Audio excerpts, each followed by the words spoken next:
కవినై కవితనై భార్యనై భర్తనై కవినై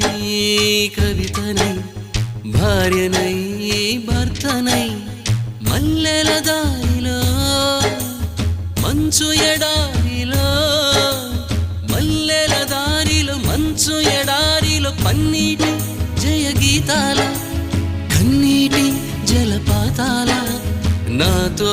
నేను అనుగమిస్తూ నాతో నేనే రమిస్తూ ఒంటరినై